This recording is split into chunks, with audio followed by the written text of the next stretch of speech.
ஒரு சூப்பரான டேஸ்டியான மில்லட் அடை. யார் வேணாலும் ஈஸியாக செய்யலாம். அந்தளவுக்கு சூப்பரான அடை, டேஸ்டியான அடை, ரொம்ப ஹெல்த்தியான அடை. அது எப்படி செய்யலாம் அப்படிங்கிறத பார்க்கலாம் வாங்க. இதுக்கு நான் 4 வகையான சிறுதானியங்கள், வரகு, சாமை, குதிரைவாளி, அப்புறம் திணை, இந்த 4 வகையான மாவையோட 100 கிராம் கடலைப்பருப்பு இல்லாட்டி 150 கிராம் கடலைப்பருப்பு எடுத்துக்கலாம்.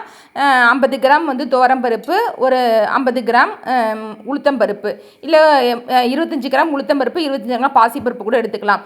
இதுமாரி எடுத்துக்கிட்டு அதை வந்து நீங்கள் எல்லாத்தையும் கழுவி காய போட்டு நல்லா மிஷினில் பவுடரை அரைச்சிட்டு வந்துட்டீங்க அப்படின்னா இந்த அடை எப்போ வேணாலும் செய்யலாம். நம்ம வீட்டில் நம்ம வேலைக்கு போகிறவங்களா இருந்தாலும் சரி, வீட்டில் இருக்கிறவங்க சரி, உடனே இந்த மாவை பசைஞ்சு உடனே தட்டலாம். அவ்வளோ டேஸ்ட்டாக இருக்கும். இது உங்களுக்கு வேணால் கேழ்வரகு மாவோ, கம்பு மாவோ, கோதுமை மாவோ, அது எது வேணாலும் சேர்த்துக்கலாம். அதில் இப்போ நான் வந்து இதில் என்னென்ன சேர்த்துருக்கேன் அப்படின்னு பார்த்தீங்கன்னா, வெங்காயம், கேரட்டு, முட்டைக்கோஸ், பச்சை மிளகாய் வந்து குட்டி குட்டியாக கட் பண்ணிவிட்டு விதையெல்லாம் எடுத்துகிட்டு கட் பண்ணியிருக்கேன், கருவேப்பிலை, கொத்தமல்லி, உப்பு, பெருங்காயத்தூள், மிளகாய்த்தூள் சேர்த்துருக்கேன். உங்களுக்கு வேணால் மிளகுத்தூள் கூட சேர்த்துக்கலாம், சோம்பு கூட தட்டி சேர்த்துக்கலாம். இந்த மாவு வந்து நீங்கள் நான் முதல்ல காமிச்சேன்னா இந்த மாவு, வெங்காயம் இதெல்லாம் பசைஞ்சு எடுத்துகிட்டு அதை லைட்டாக தண்ணி தெளித்து பக்கோடா மாரி கூட நீங்கள் போடலாம்.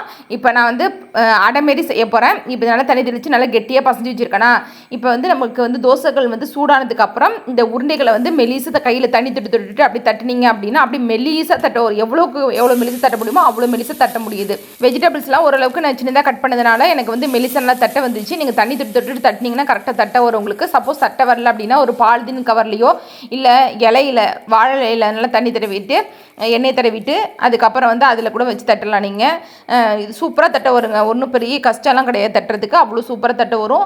டேஸ்ட்டும் அட்டகாசமாக இருக்கும். உங்களுக்கு நல்ல ஒரு பக்கம் செவந்தோடனே திருப்பி போடுங்க, இன்னொரு பக்கமும் நல்லா செவக்கணும்.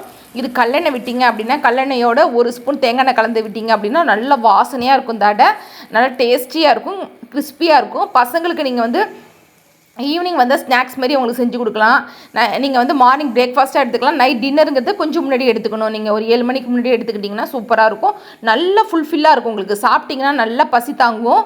நல்ல டேஸ்ட்டாக இருக்கும். இந்த அடை கண்டிப்பாக ட்ரை பண்ணுங்கள். இது தொட்டுக்க எந்த சைட் டிஷ்ஷும் வேண்டாம். ஏன்னா நம்ம ஆல்ரெடி வெஜிடபிள்ஸ்லாம் போட்டிருக்கோம், வெங்காயம்லாம் போட்டிருக்கோம். அதுவே நல்லாயிருக்கும்.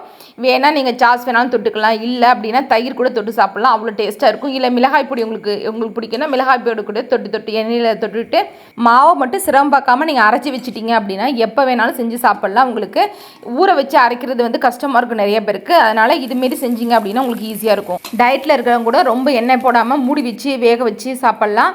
இது போல் ரெசிபி வேணால் கண்டிப்பாக சப்ஸ்கிரைப் பண்ணுங்கள், லைக் பண்ணுங்கள், ஷேர் பண்ணுங்கள்.